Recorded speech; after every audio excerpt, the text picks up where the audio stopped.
Hello, and welcome to A Critical Dragon, where I talk about narrative in film, television, and in books.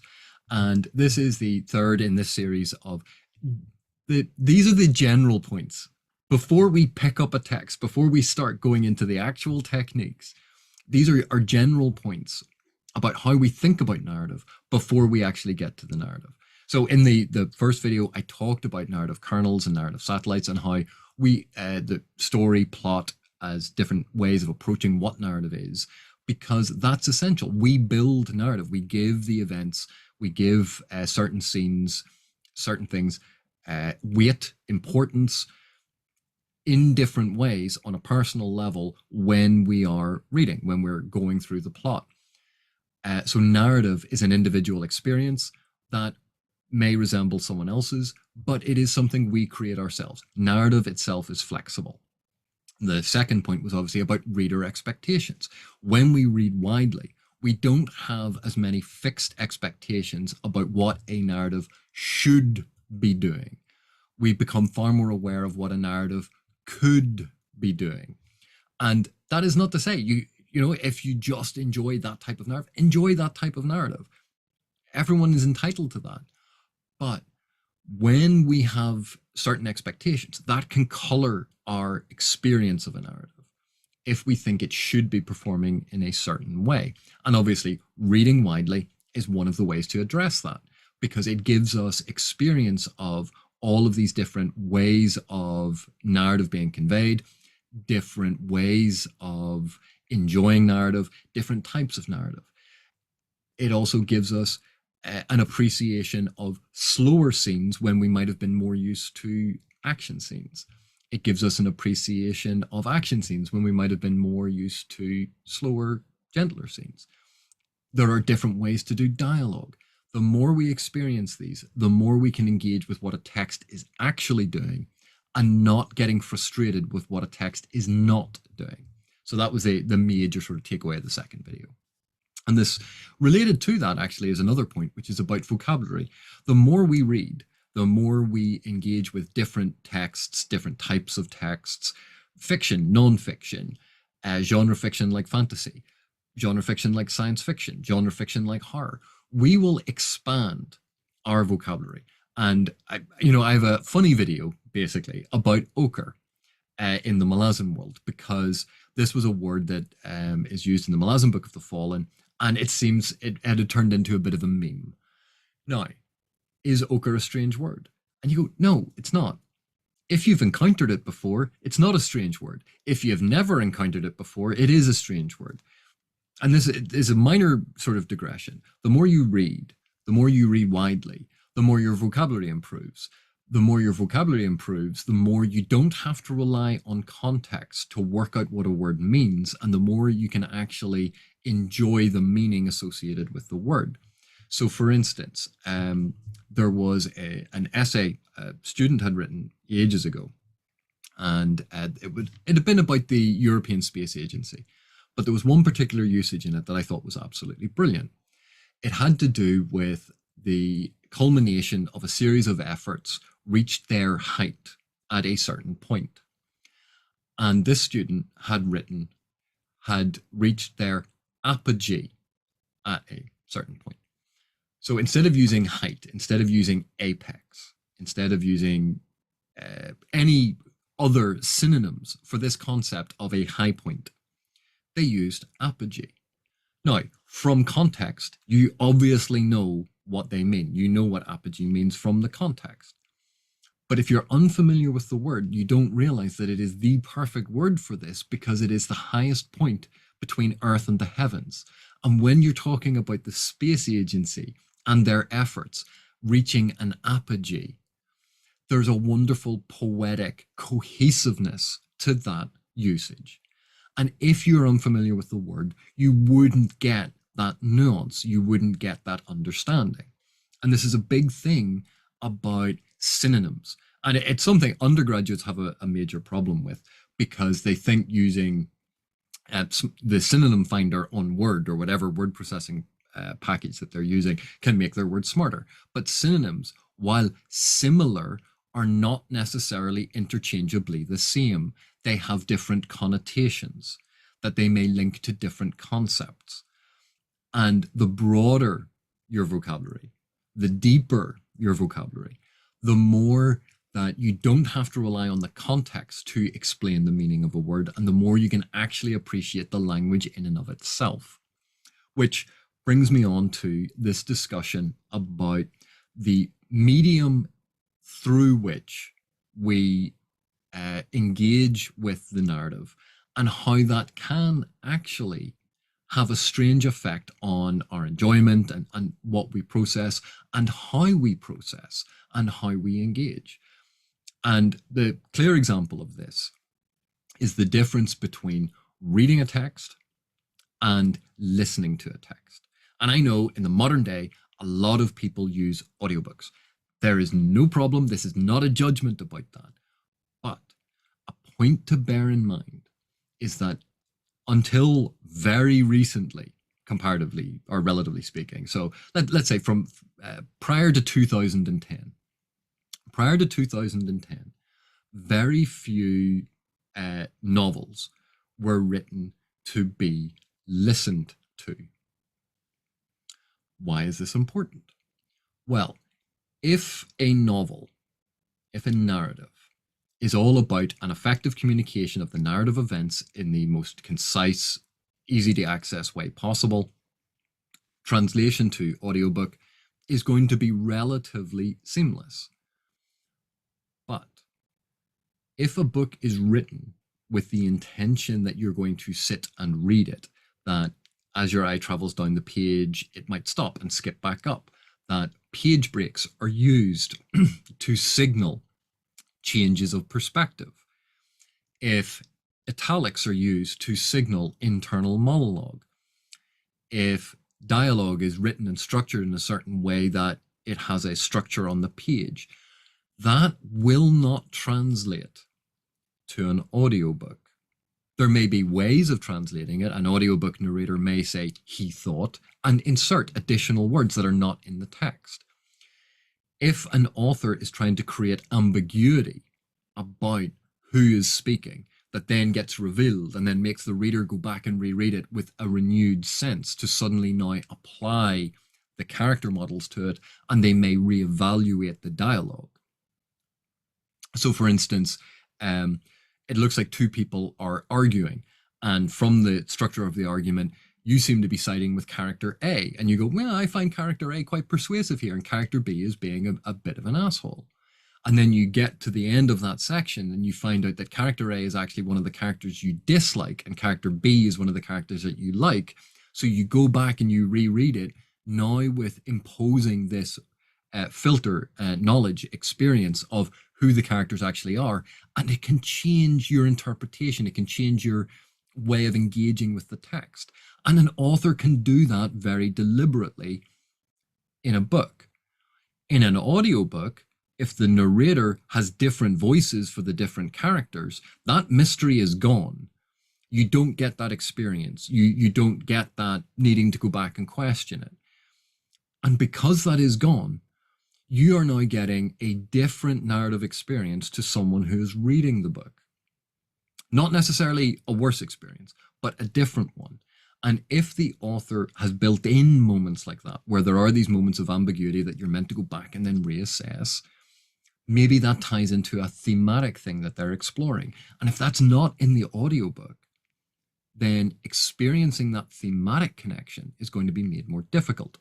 If we take Max Brooks's World War Z, a book that is written in the style of interview transcripts. So the language used is modern day, commonplace, and is the style of language, the informal language and the informal structure that we have with speech.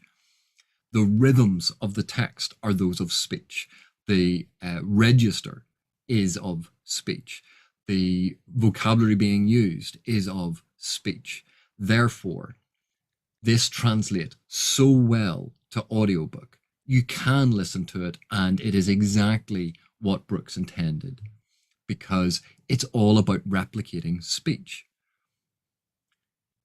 If you are trying to translate, and I use the word translate, a novel that is written in a very literary style and you translate it to audiobook, it's a different experience.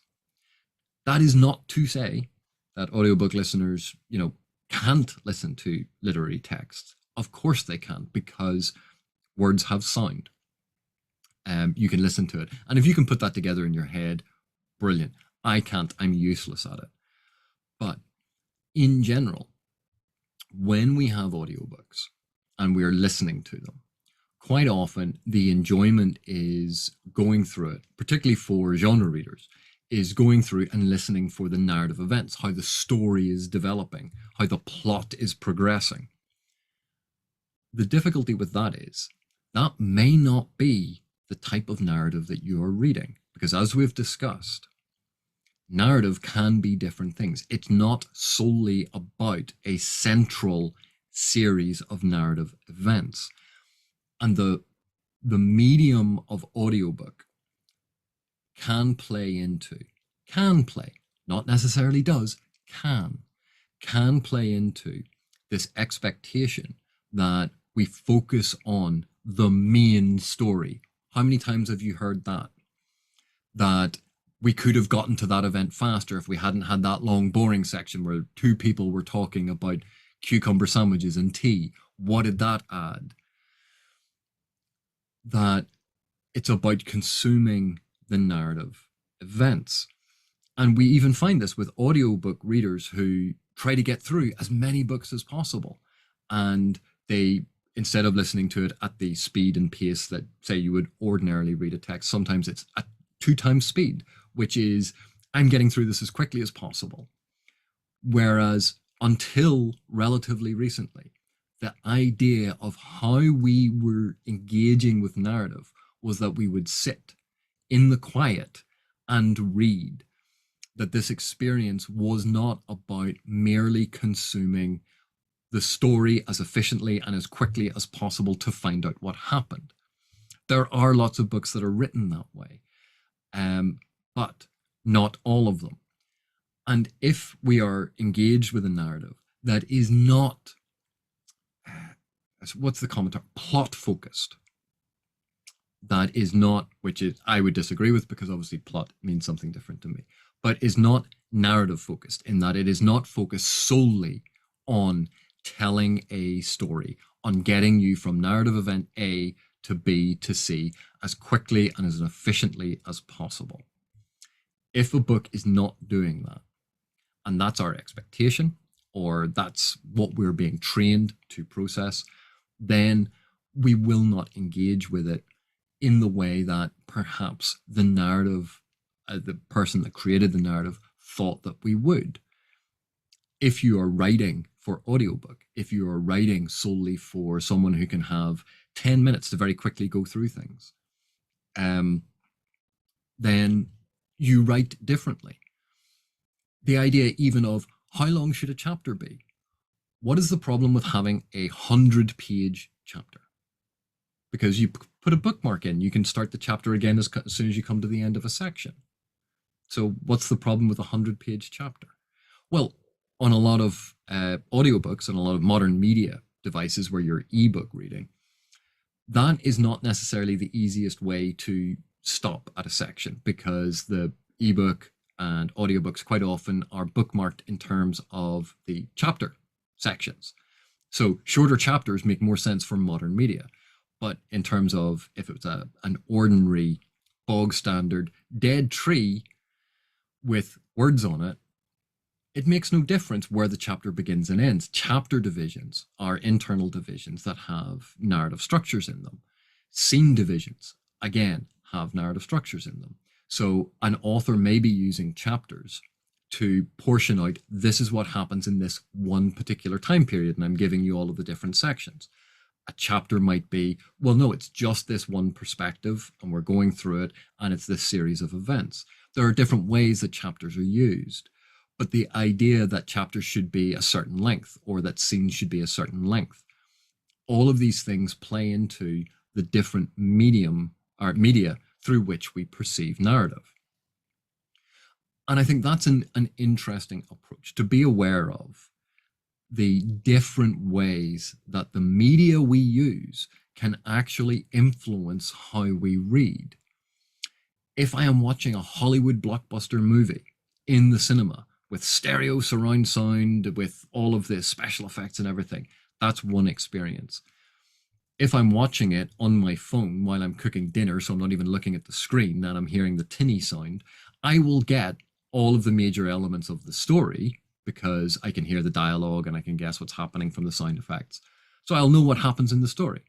But that's not experiencing the narrative the way it was intended. It's a completely different medium or different technology I'm experiencing the story through, the plot through, the narrative through.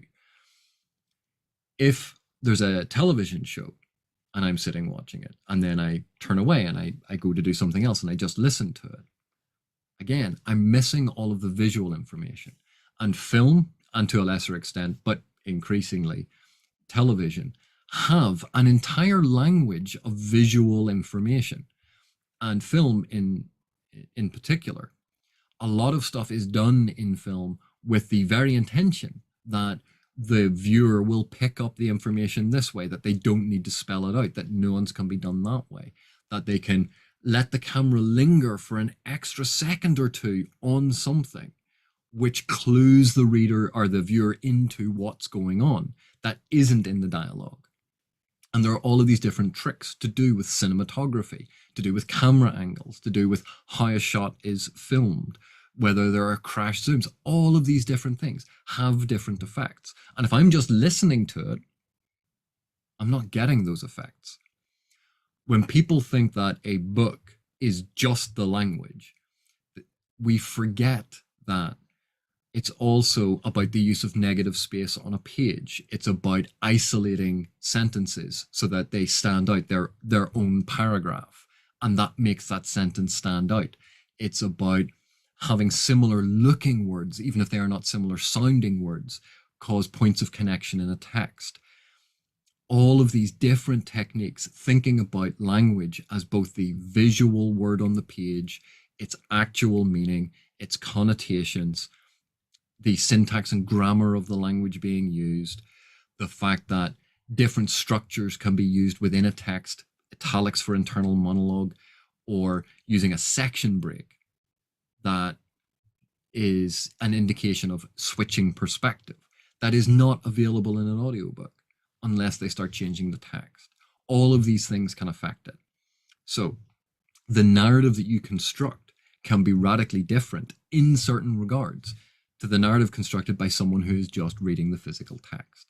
And that's a curious thing about narrative. But this will be the last video on these sort of general points. And now I want to move on to some of the specific technical little techniques that you can use to break down text and hopefully understand it in a different way. But thank you for watching, and I'll see you in the next one.